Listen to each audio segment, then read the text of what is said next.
Wow কি magic, অসাধারণ। Hello everyone, আসসালামু আলাইকুম। হবিগঞ্জের মধ্যে টপ 10 এবং বর্তমানে ট্রেন্ডিংয়ে রূপনগর, তাই চলে গেলাম রূপনগর দেখার জন্য। আসলে জায়গাটা খুবই সুন্দর এবং মনোরম পরিবেশ, চারদিকে লাইটিং।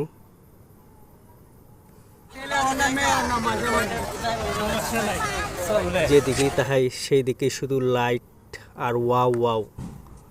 অনেকে নৌকার মধ্যে উঠতে কান্নাহাটি করতেছে, কিন্তু নৌকার চেয়ে এই ম্যাজিক মেনরি বেশি উপভোগ করছে সবাই। শূন্যের মধ্যে সে বাসছে, অসাধারণ একটা স্কিল তার। ভালোই, অনেক ম্যাজিক দেখাইছে। তো আমার ভালো লাগে না, কারণ আমার আবার হাঁটু দুর্বল, উঠলে পরে এমনটাও মনে হয় যে দেহ থেকে কলিজাটা বাইরিয়ে যায়, তাই আমি আর উঠি নাই।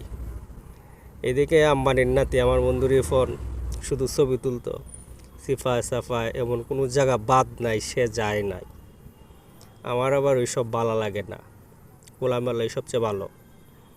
এদিকে আবার নাগরদোলা, অনেকেই উঠতেছে, অনেকেই নামতেছে। তো নাগরদোলাতে বেশি মানুষ নাই, আমি তো আছি শুধু লাইটিংয়ে। আর এদিকে আম্বানির নাতি ছবি তোলায় ব্যস্ত, ছবি তুলতে তুলতে শেষ। ওর 30 টাকার টিকিট উসুল হইরা ছাড়ছে, আর আমি চলে গেলাম সব প্লাস্টিকের খেলনা নিয়ে, ছোটদের খেলনা নিয়ে আমি মগ্ন আছি। যাই হোক, ঘুরতে ঘুরতে অনেক রাইত হয়ে যাইতেছে, তো আর ভালো লাগতেছে না।